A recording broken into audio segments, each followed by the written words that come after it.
है तो फिर हमको भगवान का नाम स्मरण करना है, एक बात। और सभी धर्म अच्छे हैं, कोई धर्म बुरा नहीं है, सब धर्म अच्छे हैं। सभी धर्म में तीन मुख्य आधार हैं, तीन मुख्य आधार हैं। कौन से तीन मुख्य आधार हैं? एक तो सच बोलना चाहिए, नंबर एक। नंबर दो जो है अहिंसा का पालन करना चाहिए, और नंबर तीन है पवित्रता का पालन करना। तीन मुख्य धर्म, किसी भी धर्म में उठा के देख लो, ये तीन से कोई चौथी बात नहीं है। पर एक बात है, जब सब धर्म में हमारा एक ही चीज है, सत्य है, अहिंसा है, पवित्रता, ब्रह्मचर्य है, तो फिर हमको दूसरे धर्म में जाने की क्या जरूरत हो? हमको, क्योंकि इसमें भी वही है, उसमें भी वही है, तो फिर हमें दूसरे तरफ झांकने की क्या जरूरत है? दूसरे तरफ जाने की हमको क्या जरूरत है? कर ये भी बात मैंने आपके सामने बताया कि हम क्यों जाते हैं दूसरे धर्म की तरफ, हम क्यों आकर्षित होते हैं? प्रलोभन। क्या है? प्रलोभन। वो क्या प्रलोभन है? वो प्रलोभन है कि कोई स्त्री हो सकती है, कोई पैसा हो सकता है, और कोई दूसरी मजबूरी तो नहीं है। तो हम ये प्रलोभन से बचे हैं, क्योंकि लोग दिखावा करते हैं कि हम आपका बहुत सुंदर सेवा करते हैं, और ऐसा सेवा करके आपको अपने तरफ आकर्षित कर लेते हैं।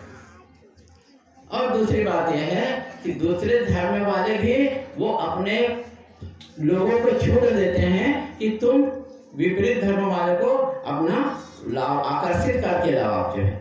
तो इस आकर्षण में हमको फंसना नहीं है। तो सदगुरु स्वामी शिवानंद जी महाराज का 20 उद्देश्य को हम अपने जीवन में पालन करें। निश्चित ही हम जो है इसी जन्म में भगवान का दर्शन कर लेंगे, बशर्ते हम उनके नियम को पूरे के पूरा पालन करने का कोशिश करें। और दो बात और बोलना चाहूँगा, वो ये है कि अक्सर हम बोलते हैं धर्म क्या है, अधर्म क्या है, अक्सर बोलते हैं, और कभी कभी इस चक्कर में फंस भी जाते हैं। पर व्यास जो भगवान जो है 18 पुराण का रचना किए, तो उन्होंने बताया अष्टादश पुराणेषु व्यासस्य वचनम, दो वचन है, परोपकाराय पुण्याय। पुण्य क्या है? पाप का है। दो के बारे में हमारे जीवन में व्यवहार करते समय हमको सोचना है, ये परोपकार है तो ये धर्म है, ये पुण्य का काम है, और ये दूसरे को पीड़ा देना, दूसरे को तकलीफ देना, ये अधर्म है, ये पाप है। तो जो भी कर्म करें, करते समय हमको बराबर ख्याल रखना चाहिए, अन्यथा हम जो करेंगे उसका फल को हमको जरूर भोगना पड़ेगा, उससे कोई नहीं बचा सकता, भोगना ही पड़ेगा। तो इस कारण से कर्म करते समय हमको बराबर सोचना है, ये मुझको करना चाहिए, ये मुझको नहीं करना। और यही महाभारत है, रोज हमारे सामने महाभारत होता है, मैं करूं कि मैं नहीं करूं, ये धर्म है कि ये अधर्म है। तो इसके बारे में एकदम बिल्कुल स्पष्ट रहिए। यदि आपके द्वारा किसी को पीड़ा मिलता है, चाहे मन से हो, चाहे वचन से हो, चाहे कर्म से, तो निश्चित मानो वो अधर्म है, और उस कर्म दुष्कर्म का आपको परिणाम जरूर मिलेगा, और जरूर मिलेगा। इस कारण से हमको कर्म करते समय सावधानी बरतनी चाहिए। ठीक है, तो हमें क्या करना है? किसी को पीड़ा नहीं देना है, किसी को तकलीफ नहीं देना है। यदि हमारे कारण से किसी को पीड़ा होता है, चाहे वो बकरे को पीड़ा होता हो, चाहे वो मुर्गी को पीड़ा होता हो, या किसी आदमी को पीड़ा होता हो, यदि हमारे द्वारा पीड़ा मिल रहा है, निश्चित मानो अगले जन्म में आपको वो पीड़ा दोबारा लौट के आएगा। जैसे एक गेंद है, एक गेंद को दीवार में फेंकेंगे, उतने वेग से वापस हमारे पास आएगा, यही कर्म फल है। और सबसे बड़ी बात है, यदि आज हम दुखी हैं, किसी भी कारण से दुखी हैं, तो हम दुख का कारण दूसरे को समझते हैं। मुझको इसके कारण दुख मिला, मुझको इसके कारण दुख मिला। याद रखो, संसार में आपको कोई भी दुखी नहीं कर सकता, और दुखी बिल्कुल नहीं दे सकता। वो सिर्फ आपका अपना कर्म है, चाहे वो पुत्र के रूप में यदि आपको कष्ट दे रहा है, तो मानो पिछले जन्म में आपने उसको कष्ट दिया, इस कारण से इस जन्म में वो आपको कष्ट दे रहा है, ये मान के चलना। तो बोलना हमारा कर्म ही हमको मिलेगा। एक बोलचाल की भाषा बोलते हैं ना, जैसे कर्म करोगे वैसा फल देगा भगवान। भगवान फल नहीं, आपका कर्म आपको फल दे रहा है। भगवान इतना ही है, वो दूसरा कोई ना कोई माध्यम भेज देता है आपके पास में। तो इस कारण से कर्म करते समय बहुत सावधान रहना। तो त्याग करना है, जीवन में क्या करना है? त्याग करना है। एक बार जो है 3 लोग जो है ब्रह्मा जी का पास में गए, तपस्या किए। और तपस्या करने किसके लिए? तपस्या क्यों करते हैं? वरदान मांगने के लिए। हमको अनुकूल वस्तु चाहिए, ये वस्तु चाहिए, पुत्र चाहिए, धन चाहिए, राज्य चाहिए। मतलब कामना से रहित कोई तपस्या नहीं करते हैं। कोई ना कोई कामना चाहिए। आप भी मंदिर में जाते हैं, आप भी मंदिर में जाते हैं, कामना से जाते हो, भगवान मुझको ये दे दो, मुझको पुत्र दे दो, मुझको संपत्ति दे दो, मुझको ये दे दो। तो ऐसे ही 3 लोग जो है ब्रह्मा जी के पास में गए, तपस्या किए। ब्रह्मा जी वरदान दिए, दिखे नहीं पर शब्द से बोले। बोले द द द 3 बार बोले। क्या बोले? The the the. और भगवान जी जो है ब्रह्मा जी ही अंतर्ध्यान हो गए। अब इन तीनों को समझ में नहीं आया कि ब्रह्मा जी क्या बात बोल दिए।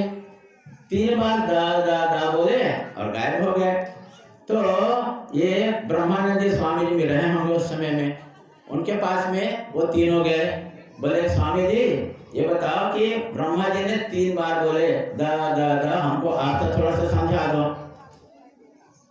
तो ब्रह्मानंद जी महाराज जो ज्ञानी है तो उन्हें समझाया, देखो भाई तुम लोग जो है 3 व्यक्ति जो हो, उनमें से एक दानव था, एक मानव था और एक कौन था? देवता था। 3 लोग थे।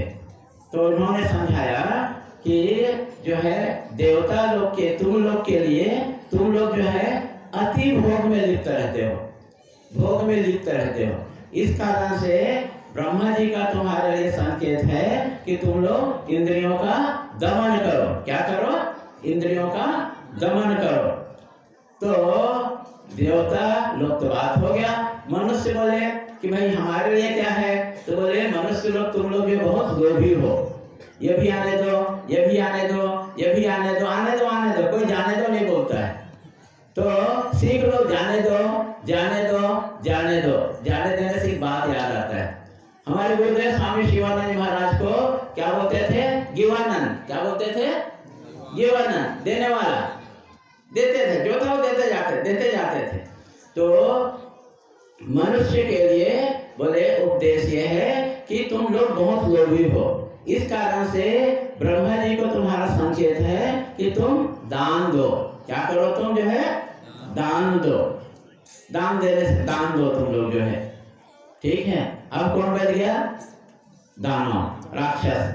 बोले हमारे लिए क्या उपदेश है? तो ब्रह्मानंद स्वामी जी बोले कि बोले तुम लोग बहुत क्रूर हो, हत्या करते हो, मारपीट करते हो। तो तुम्हारे लिए ब्रह्मा जी का संकेत है कि तुमको दया करना है, जीव मात्र के लिए दया करना है। क्या करना है? दया करना है। तो ये क्या सार निकला? दया करना, दमन करना और दान करना। ये 3 संकेत निकले, दया करना, दान करना और दमन करना। तो आगे इस बात को बोला जाता है कि ये 3 कोई 3 व्यक्ति नहीं है, ये 3 व्यक्ति हम ही, ये 3 व्यक्ति हैं। हमें ये समय समय पर ये 3 गुण उद्भूत होते हैं। कभी हमारे में दानव प्रवृत्ति उत्पन्न हो जाती है, कभी हमारे मानव में हम रहते हैं और कभी हम देवता के तुल्य हो जाते हैं, भोग में, अति भोग में लिप्त हो जाते हैं। तो हमारे लिए उपदेश ये है कि न हम क्या करें? इंद्रियों के भोग में ज्यादा से ज्यादा रमे नहीं। तो इस इंद्रियों का हमको दमन करना पड़ेगा। मुख्य बात यह है इंद्रियों का दमन करना, दान करना, दया करना, जीव मात्र के लिए दया करना। तो इंद्रियों का दमन, साधना का शुरुआत हमारे इंद्रियों के दमन से ही शुरू होता है। आहार में संयम, निद्रा में संयम। स्वामी जी का फोन आया, स्वामी जी बोलेंगे। अच्छा ठीक है, तो आइए बताइए। तो इंद्रियों का दमन करना, यहाँ से हमारा साधना शुरू होता है। तो आप सबसे नम्र निवेदन है कि आप लोग दया कीजिए, इंद्रियों का दमन कीजिए और खुले हस्त से शिवानंद आश्रम गोपालकुंडा को दान दीजिए। ठीक है। अभी शिव चिदानी महाराज हमारे जो आने वाले थे, आज कोई कारण से आए नहीं है, उनका कुछ संदेश आने वाला है, उस संदेश को कुछ सुनाएंगे आपको। ठीक है। तो जब तक नहीं आता है तब तक हम शुरू रखते हैं अभी जो है। तो हमें क्या करना है, इंद्रियों का दमन करना है। आहार से चालू होता है। आहार में आपको संयम करना है, आहार संयम करना, निद्रा में संयम करना। ठीक, ये संयम करने से ही आपको जीवन में कल्याण होगा। हरिओम तत्सत। ओम नमो नारायण। थोड़ा हम भजन करते हैं जब तक शायद कुछ संदेश आ जाए। श्री राम जय राम जय।